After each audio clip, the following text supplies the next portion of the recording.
Yeah, I right. just refilled We'll it, have to and do I'm this all more ready to go often. again. Yeah, we got to build it into the show. I love it. Anyway, we were talking a lot about albacore because there's been some information about that. Kind of interesting to hear it. And, we've made some albacore predictions. Not so much you, me, and I was saying, oh, yeah, Southern California, it's going to be good this year. And it never panned out. But this is at least a little bit encouraging. Like maybe something good might Yeah. happen.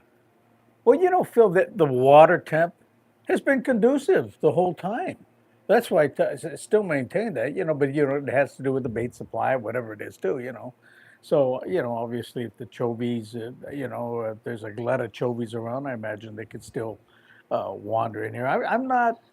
You know, I'm not hanging it up to the fat lady sings, Yeah, because me either.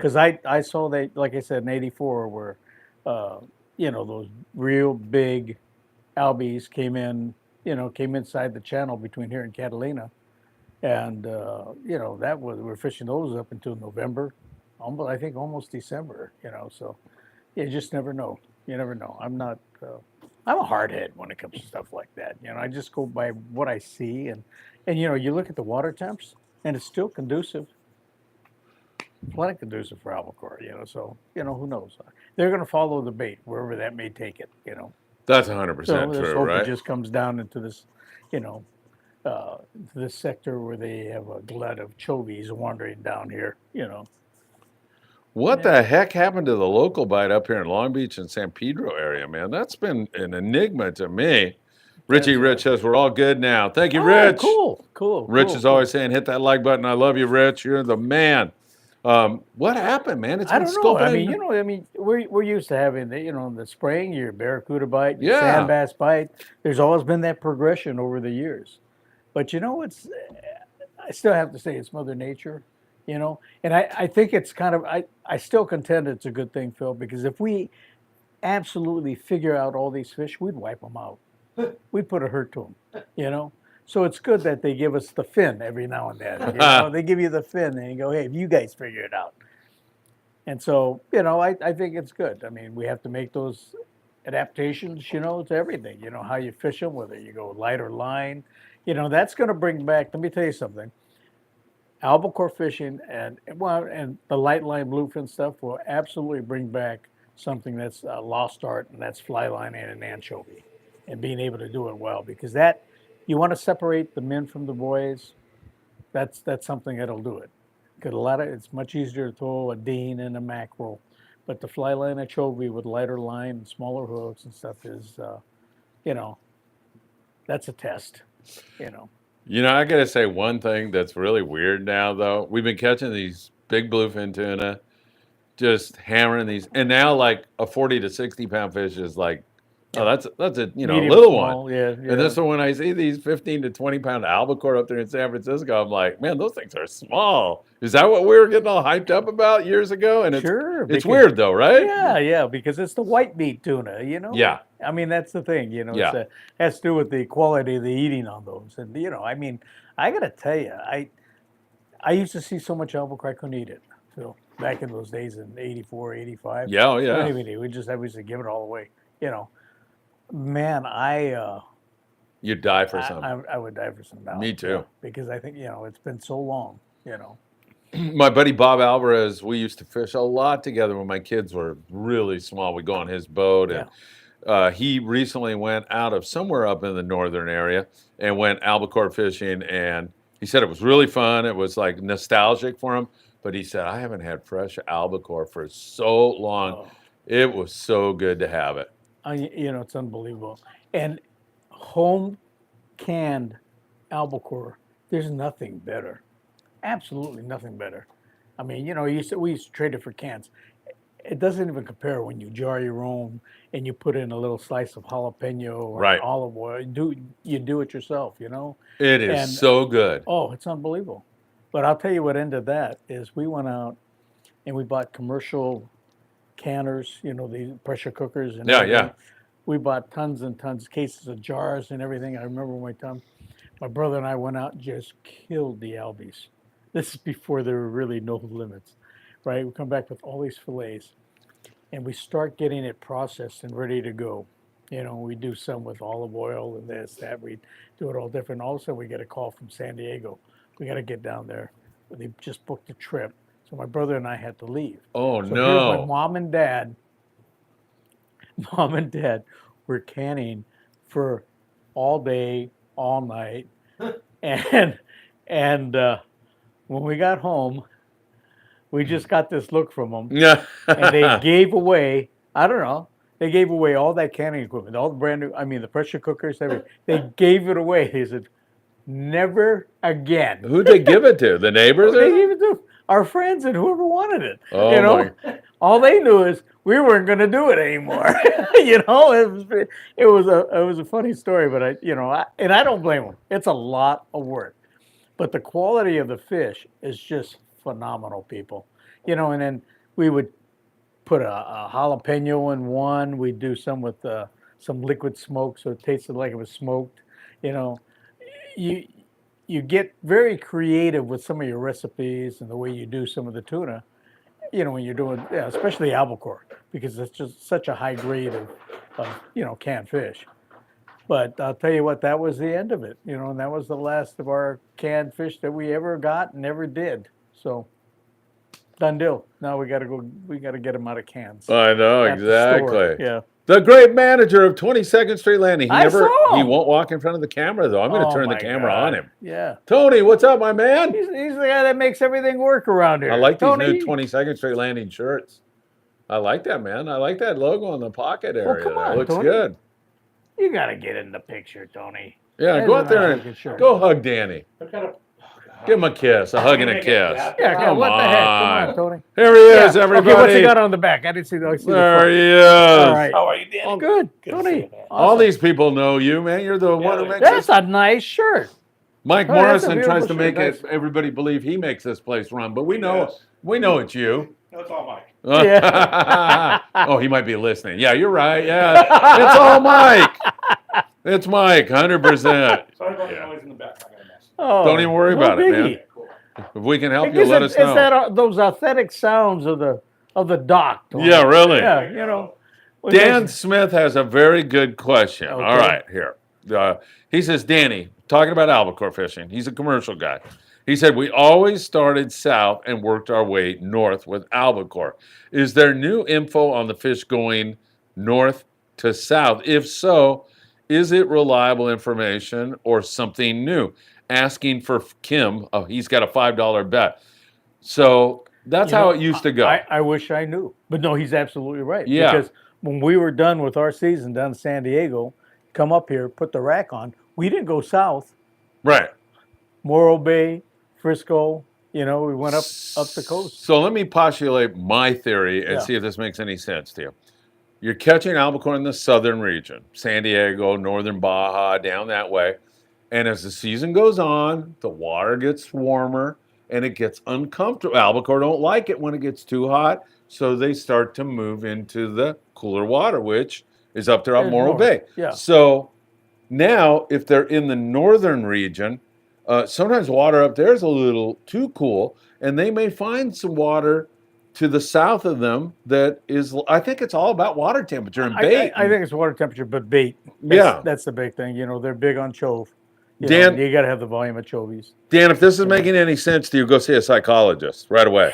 But you know what I'm saying? I mean, Oh, no, I so get it. yeah, it said they I have get it, 57 but- degree water Yeah. off San Francisco, and it's But- 59. But then there's all these anomalies, Phil. And I think that's what makes fishing so fun. Absolutely. Because you don't. If we knew, we'd wipe all the stinking fish out. Yeah. If we knew everything, and the fact is, we don't. And the fact is, like in '84, okay, we had a phenomenal year down in San Diego. Yeah. I mean, it was bar the doors. There was limits every stinking trip, and then you come back, and we're done. We come back, park the boat here at 22nd Street, and we're getting 75-pound albies right up between here and Catalina. So it fires up again. It stays, but you don't know. But it would typically move up the line. And by the time we put the racks on, we were up in Morro Bay, Avila, Yeah. Frisco, Santa Cruz, Monterey. We would do that, and it was a whole different deal. But hey, Mother Nature dictates all that, not Yeah, us. 100%. I mean, we could say whatever we want, but it's Mother Nature that dictates what those fish do. Dan Smith, by the way, says that you and I are his psychologists. That's what he needed. No wonder you're. Yeah, we need No the wonder you're in. psychologist a lot. We were fish. Yeah. That explains why you're in such bad shape, Dan. Let me tell you. You got to get some professionals. Forget Danny and I. But yeah, that's an interesting question that he asked because it was always south to north. Yeah. You know, water. Yeah, it was. Yeah. It was. It was. So, it's hard to say, but I think they're going to be wherever that bait is. Yeah, 100%. And according to this other guy that I talked to today, Sal Rocha, Sal tells me there's a ton of chovy off Morro Bay now. A lot. Oh, At 59-degree water. Yeah. And it looks really, really nice out there. Tomorrow morning is going to be a beautiful day to be 70 miles offshore of Morro Bay. Yeah. Anybody listening out there, getting your private boat and go out there and catch an albacore. Well, it was this time of year, September, when we bring the boat back up 22nd Street, put the rack on and go north, so it goes right in line with it. But you just, like I said, I had a friend that I used to think was just really facetious about what he would say. I says, where are the fish at? And they could be talking about a lake or anything, but particularly when we went out and fished the ocean, and he would say, the fish will be where they want to be.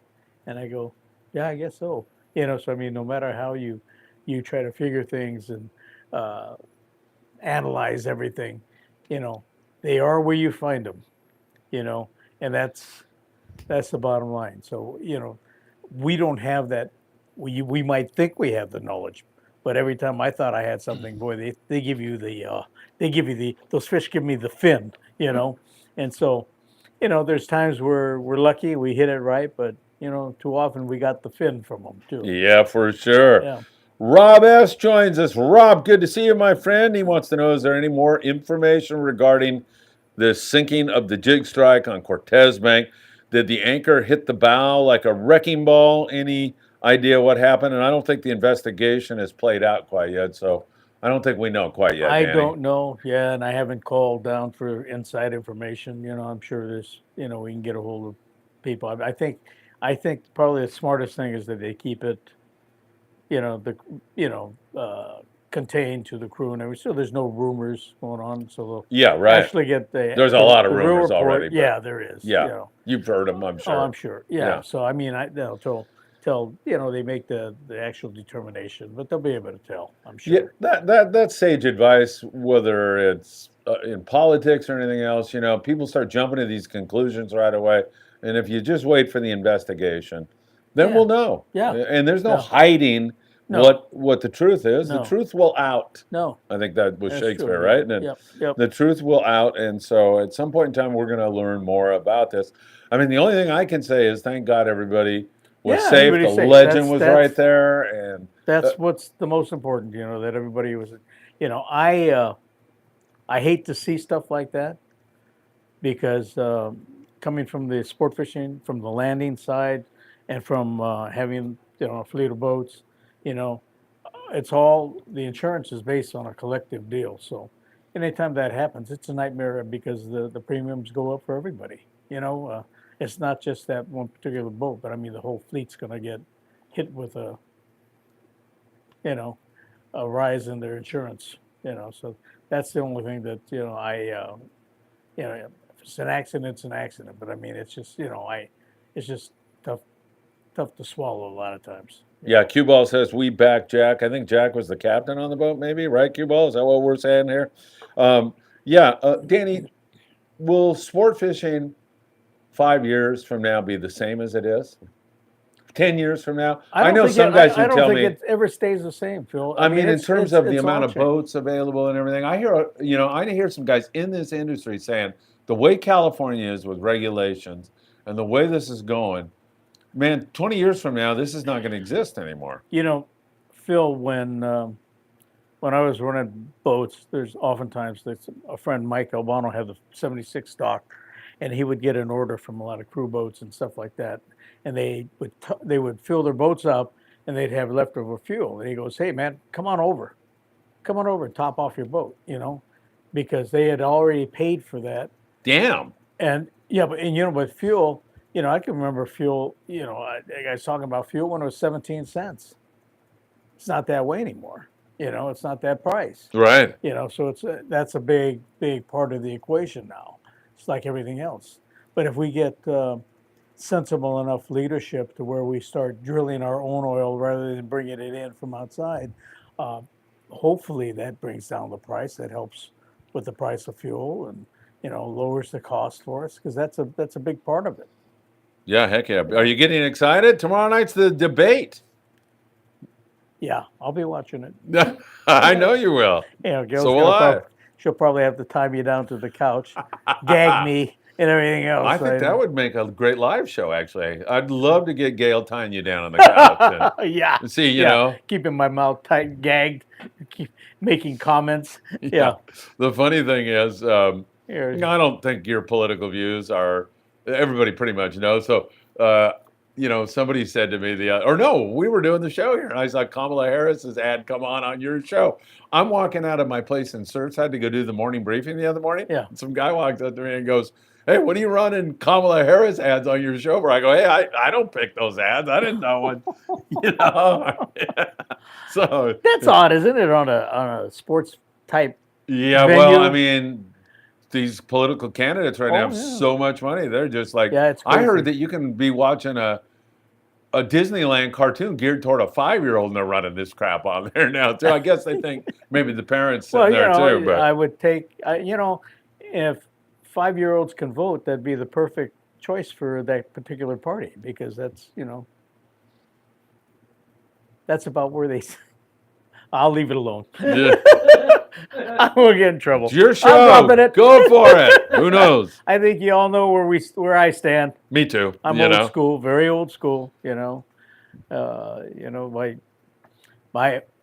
family, they actually one uncle went out in the Pacific, fought against Japanese, and we're Japanese. So and he was doing, intelligence work, but still, that's we're Americans, like everybody else. Yeah, we for want it sure. to stay the way it was. Yeah. I don't know, Mackie. Richie Rich, he has a great idea. Let's do a watch party. We'll join Phil and Danny watching the debate and get their reactions to it. Hey, that would be fun. I'd be all for that, man. Only if Gail and Ruth are there. Yeah. Oh my God. My wife, Ruth? Yeah. She's not going to understand a word of it. That's fine. I got to translate the whole thing. My God, that would be funny. geez. I know. Yeah, exactly. Cue ball, Andy. Oh, wait. No, Dan Smith. Danny. Braid bean is great, right? Yeah. Braid bean is great as it is, but if you were to use straight mono, what would you go with, say, in 15 to 40 pound test? I think he's talking about catching albacore. Oh, fishing albacore. That's a good question because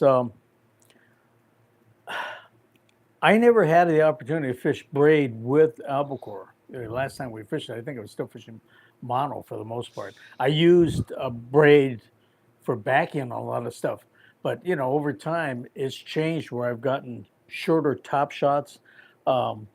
Certain fish, like Phil, I'll give you a perfect example. Our Freedom trip. I'm so used to being able to, with a long 9-footer to make a longer cast. And, and if I get out, I'm figuring I'm with all captains, right? But if I can make a longer cast and get outside of them, I'll get bit. So, over the years, I got spoiled to fishing a light, small spectra and either straight fluoro, maybe about a 7-8 foot length, when it hits the water, it goes down, boom, you're nailed, right? Well, I had to do a bunch of calculating in my head at that time because here I'm out casting some of those guys, all the captains. My bait's hitting the water and the Mackey's running and I'm not getting bit. I'm going.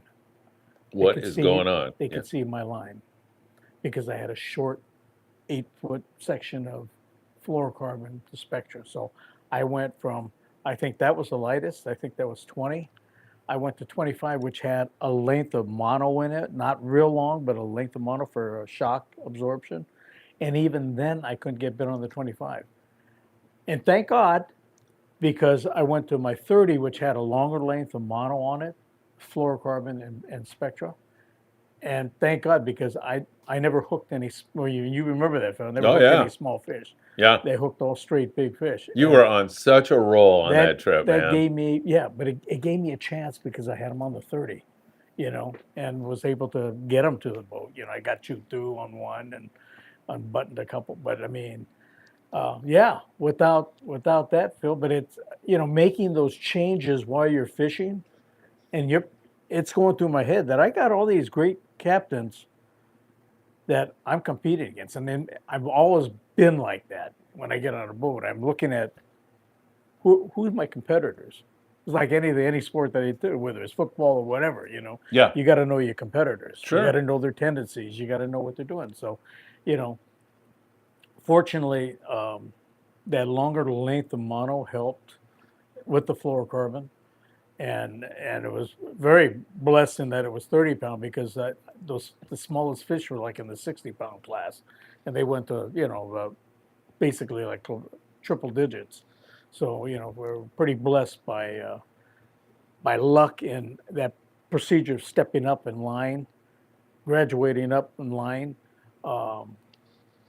Was a great learning curve thing, even for me at the time, man. But to me, you should see the processing that was going through my head, because I'm here with 30 captains. Oh, yeah. I was there. And I think, to me, I put pressure on myself. Yeah. Because I'm a little bit competitive. Yeah. So, you make those decisions, but it all comes from technical stuff, Phil. But you have to make those quick assessments. Like I said, okay, top shot's too short. And there's not enough mono. Those. Got to remember, the bluefin have the best eyes in the business, so they're seeing.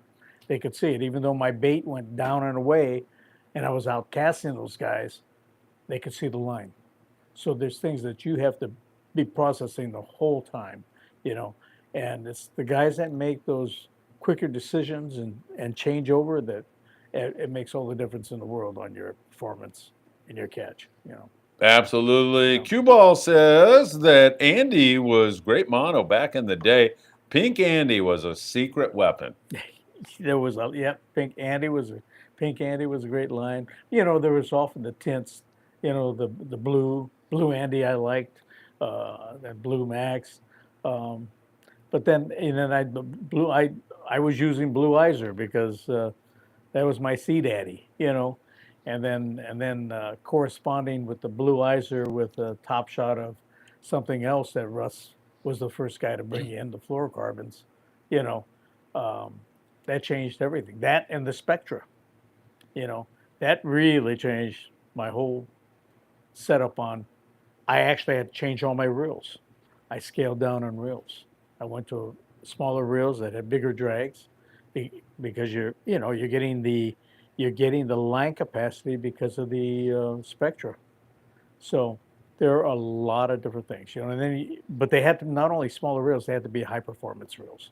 It couldn't just be run of the mill. They had to be, I was using accurates, but there's everybody, Shimano, Daiwa, all these guys make excellent quality stuff, but I happen to be using all accurates. Yeah. Rob S. says, Kamala gets my vote. Not.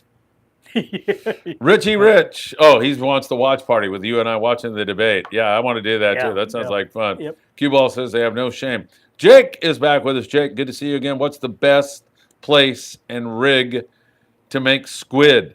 I can't find much on YouTube. What's the best place and rig to make squid?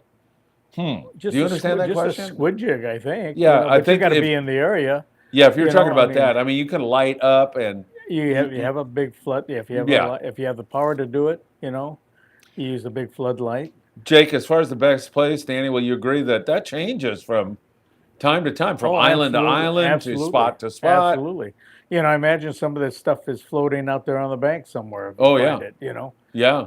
And if you have a crowder, if you have the scoops, a braille, that's a good way to get it. I mean, the one good thing is you don't need a lot, because basically one squid is one fish.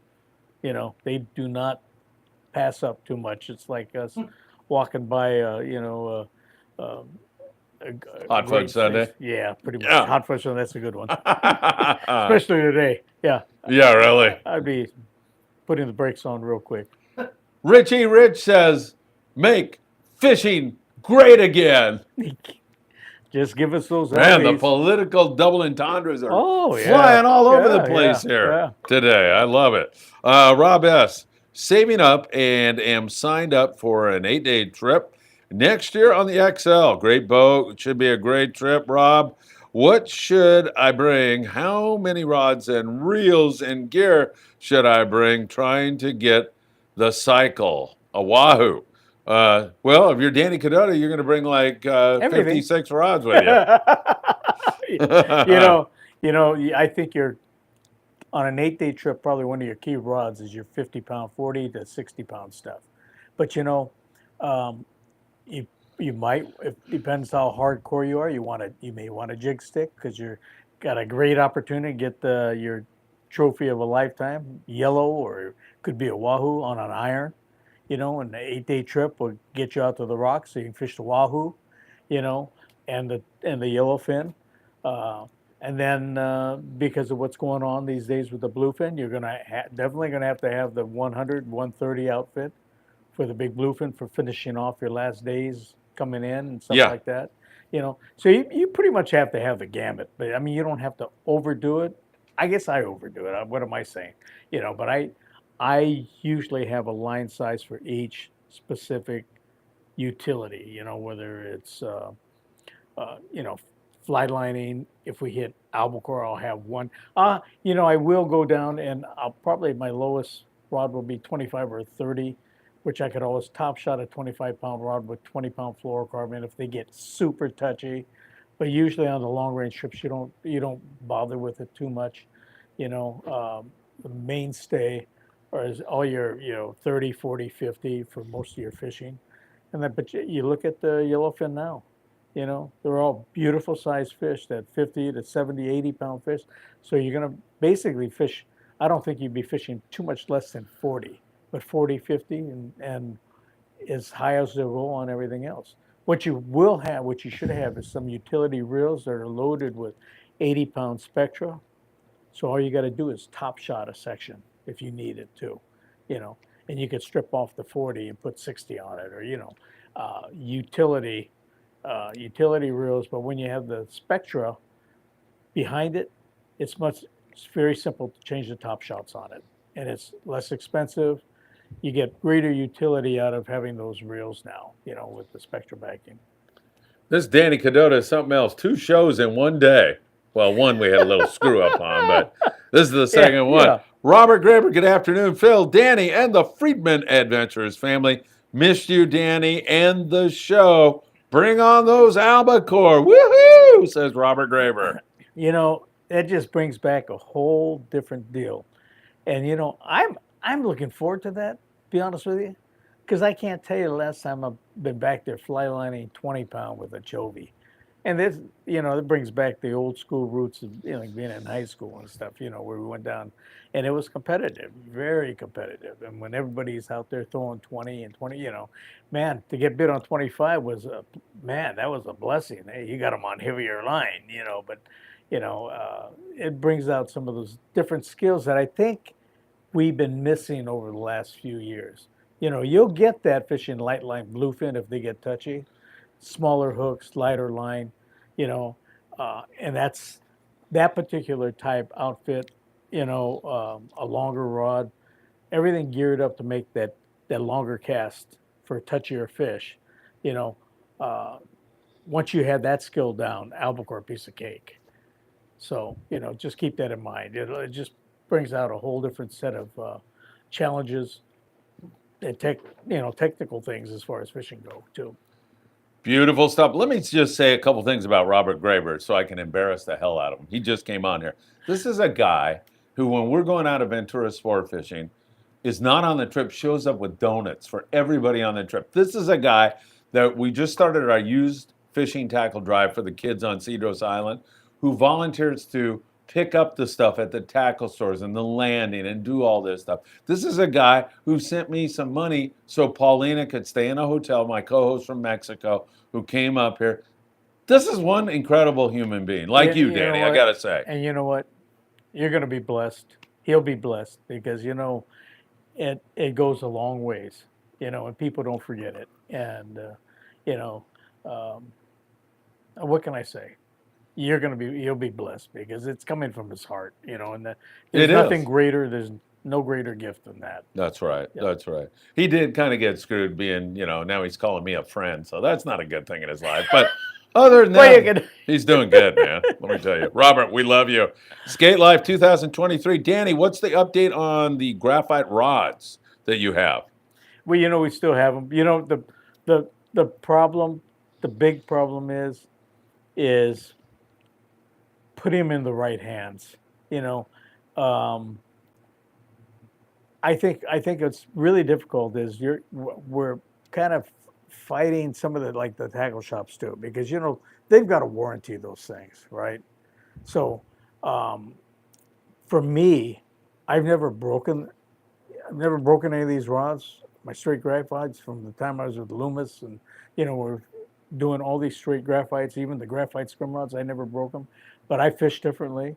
And the one thing that I will be most concerned about is educating guys on how to fish them. And I watch a lot of these videos, these tuna videos going on now. And most of these guys, by watching a fish, they're not capable of handling a straight graphite. I watch certain guys teaching guys to high stick, and that is so wrong. You know, Number one, when you get above 90 degrees, your actual lift, when you put it on the scale, drops off substantially the higher you go. Every 10 degrees you come up, you lose pressure. Why would you be up there? Where do you have your maximum pressure? Basically, when you're pointing the rod and the line at the fish, right? But you want some kind of shock absorption. If you have mono, you probably have enough shock absorption there. If you have your drag set, you could have it set tight, but as long as it goes out, that's your maximum lift right there, pointing it at the fish. You know, when you get it up to 45, you're still at a great power curve. You're still really good on the power curve. I don't think I watch some of these guys that do the high stick, and I don't think these guys really understand what they're doing. I don't think they've quantified it on a scale, because what they'll find out is as they get higher and higher, they think they're pulling more and more. You're getting nothing up there. And what the other thing is, you're not only not getting nothing when you're at a high stick, that's where you're going to blow the stick up, because it's at a radius that's real tight. It's going to be hewed up and down like that. So you're going to have higher instance of breakage, which means you better have fiberglass scrim and fiberglass, maybe a composite or something. You're not at that point capable of fishing a straight graphite. If you know how to fish and keep the rod down low, the recovery is so much faster with graphite because it's lighter. You know, Let me tell you something. All the hardheads out there that think, oh, you're doing it with the glass rod and everything. If your glass rod was that much stronger and higher performing, they'd be using that in planes, wouldn't they? In jets. What are they made out of? Think about it. Think about what the stealth fighters and things are for speed, for strength, weight to strength ratio. So when you start figuring that out and figure out when you're fishing with a technology or something that's recovering faster, it's got a quicker recoil, then you can get it, but you have to change your fishing. You can't do this high. I watch these guys high stick all the time and I go, well, what a nightmare.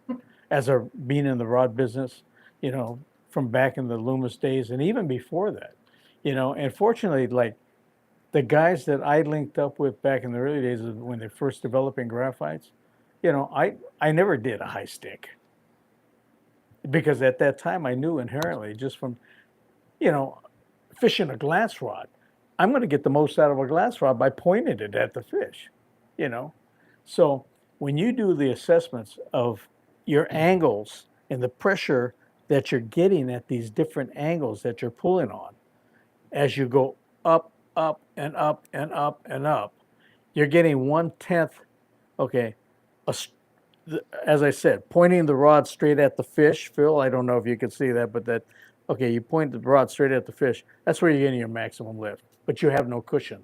So you're getting a little cushion out of your monofilament, maybe a little bit, and a tiny bit out of fluoro. You're not going to get any out of the spectra, okay? But if you want to put on a fish quick, you're going to point it down here, and it's just never getting never letting the fish get their head down. It's just staying up with that tight circle. That's the only way you're going to get a bigger fish too, with lighter line. All right, good stuff. Stimulate is not a Kamala Harris fan, I think. He says Camel Harris.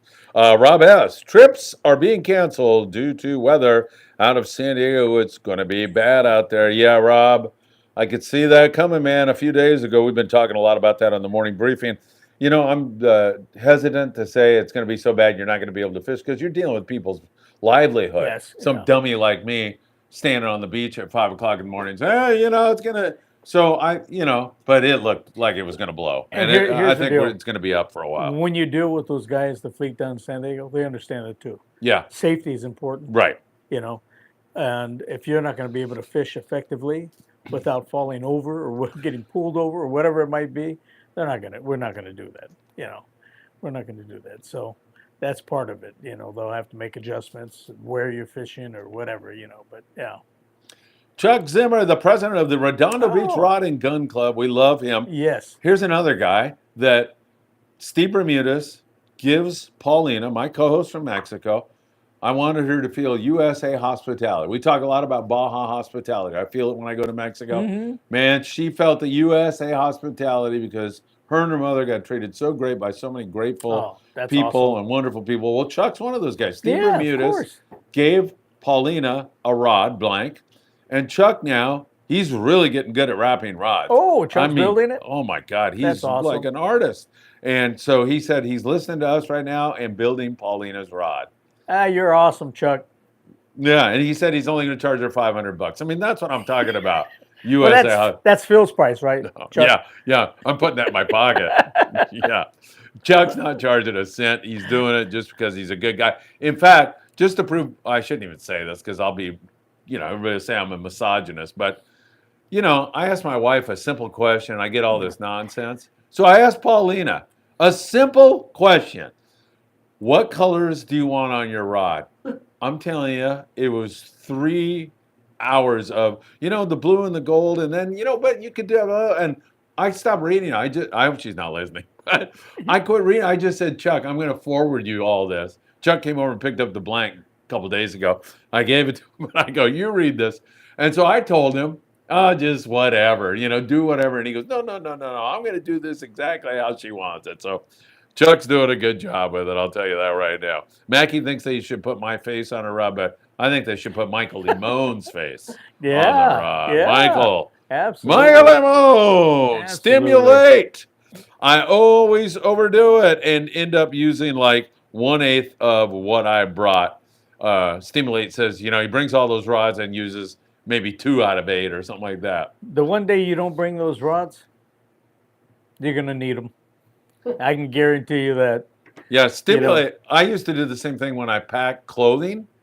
I take a suitcase full of clothing and wear the same shorts and a T-shirt for 2 weeks, pretty much. And it's like, I'm done with this. I go with a backpack now. Yeah, that's it. If I need another shirt, I'll go buy one. Yeah. For God's sakes. I know what you mean.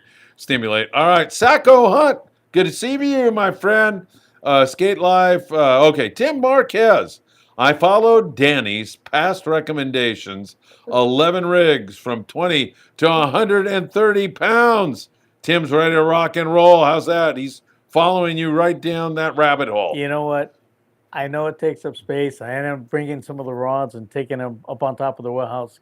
The ones that I know I'm not going to be using except for specialty utilizations, like for Wahoo or something special, But my mainstay stays down on the deck, But that one day you're going to need that one particular rod, it's going to pay off. I can guarantee you that.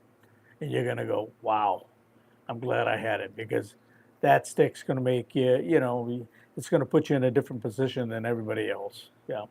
Good stuff. Tim Marquez had a great trip down to Cedros. Tim, I can't wait to sit down and talk to you about that. Cue Ball says the tuna gods are always watching.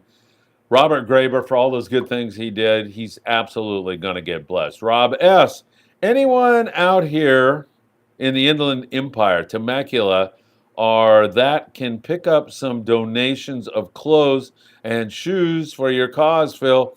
Too much of a drive to get to 22nd Street Landing. Rob, Maybe next time I'm out your way, I'll let you know. I'm sure we can find a way to do that. Or if anybody's out there in Temecula and can reach out to Rob, you're headed to 22nd Street Landing.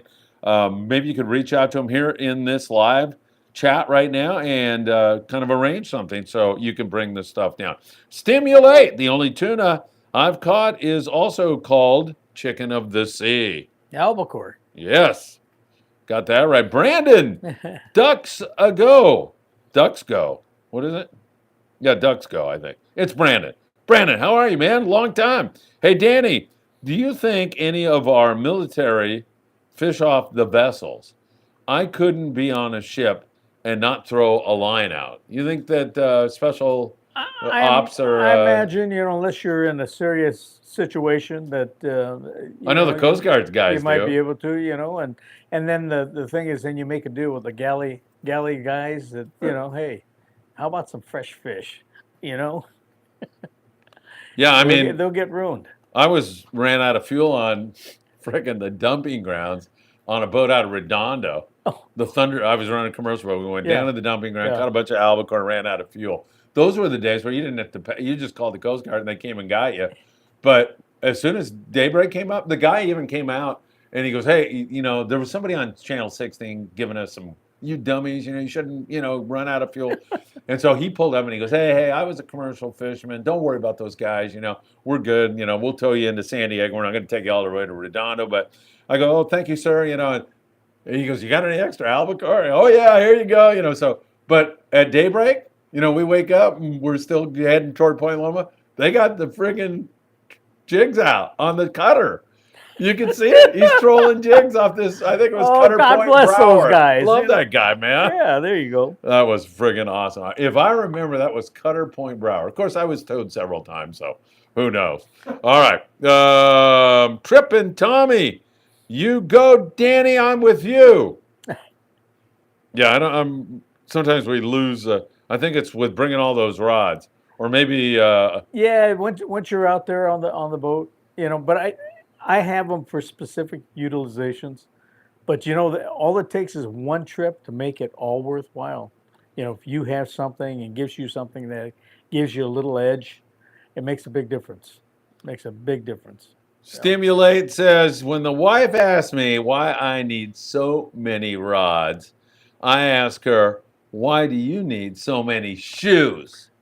That usually keeps her quiet. That usually will. I just go in the closet. You never had to do that, though, did you? Or because your wife was always good about you going fishing. Oh yeah, no. Did she ever give you anything? Oh no, and she gets all she, she, could be the Imelda Marcos of shoes too, but it's all right.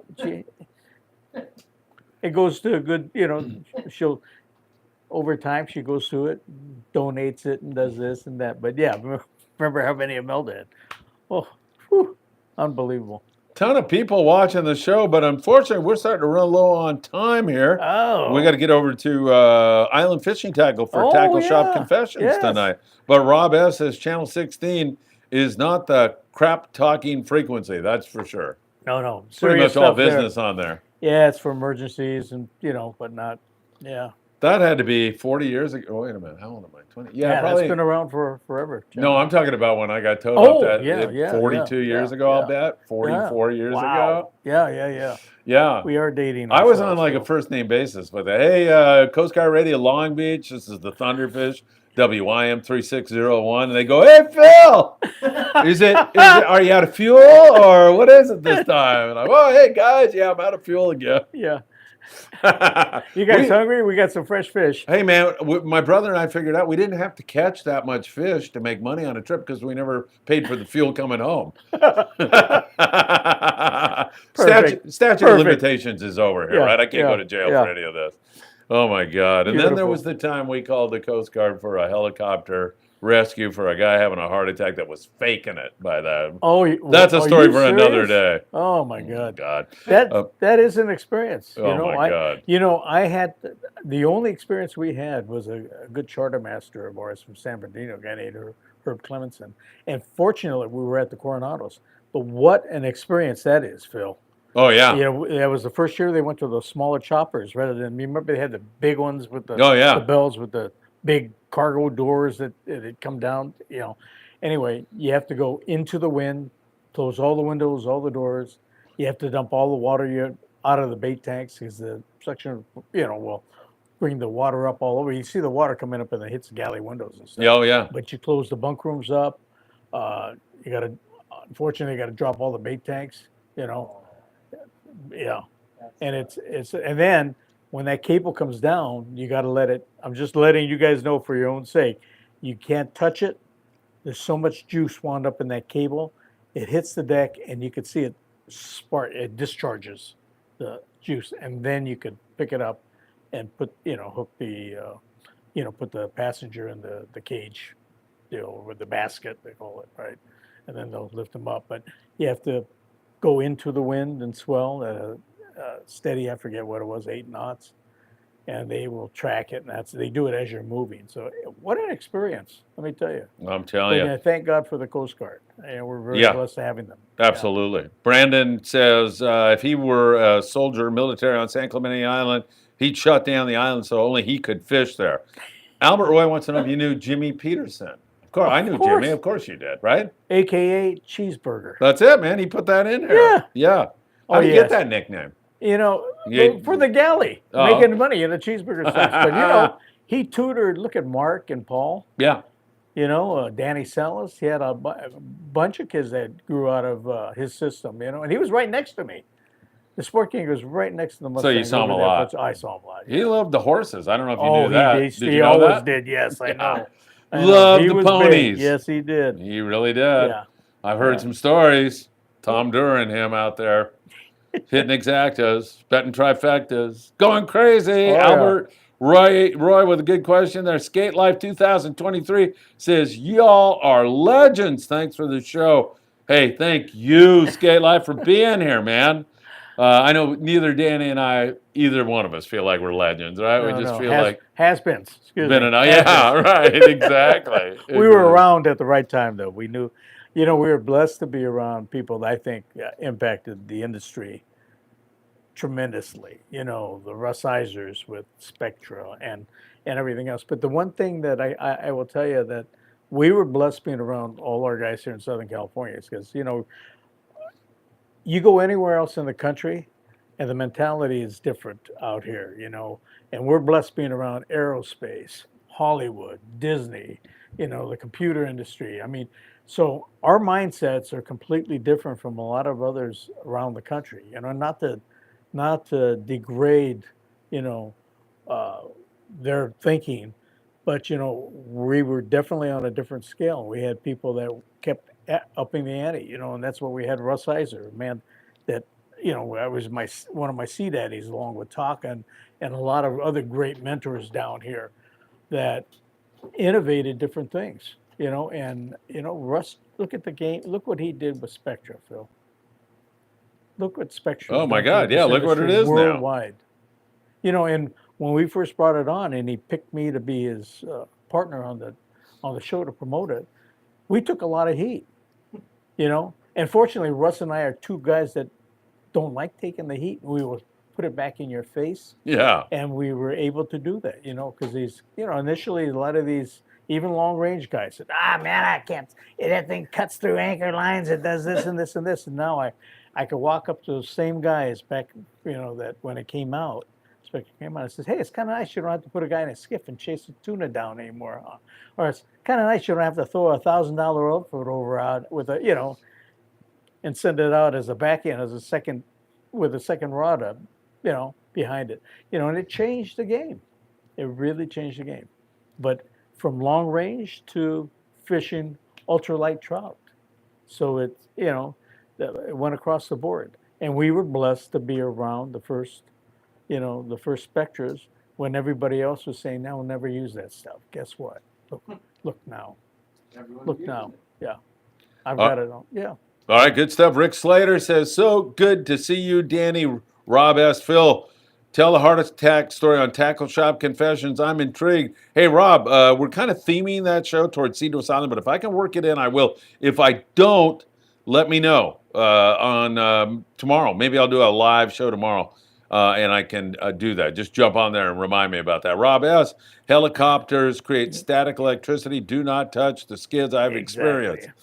Albert Roy, I have an old fishing pole that Jimmy Peterson gave me 40 years ago. It belonged to my dad, but Jimmy made it. Sure missed fishing on the Sport King with him. You know, when I quit running the Mustang, every now and then I'd go out, but I would go out with with Jimmy and go to Catalina. And I would sit up on top with him and do a lap. And then you run down, catch a couple calicos or something. But it was just fun being around those guys, the experience and all is just, they grew up with, they were there blazing the trail for fishing as we knew it at the time. And we were blessed enough to take it and run from that point with some of the newer technologies. But, they were the old school that we learned from. So we were very blessed being around those guys. All right. And Brandon finally says the USS vessel Brandon, he would love to be at San Clemente Island, shut the whole place down, and just catch yellows. That'd be a dream job for him. Will it kill you if you touch the skid? I always wondered why the Coast Guard wear gloves operating that thing. Will it kill you? The shock will definitely knock you. Yeah, probably. I'm sure it could. Yeah, but you don't touch it. You got to let it ground on the deck. Yeah. And you'll see it arc. Yeah. When it hit. Yeah. All right. Hey, Danny, great show. Good to have you back, my friend. You want to say good to be back. Goodbye to all your fans out there? Well, folks, thank you for tuning in. Save up your questions, and next time around, we'll address them. But next Monday, we'll be back again. Yeah, sounds good. Thanks for tuning in, everybody, and have a good one. God bless everybody. We'll see you at 6:15 on Tackle Shop Confessions, Danny.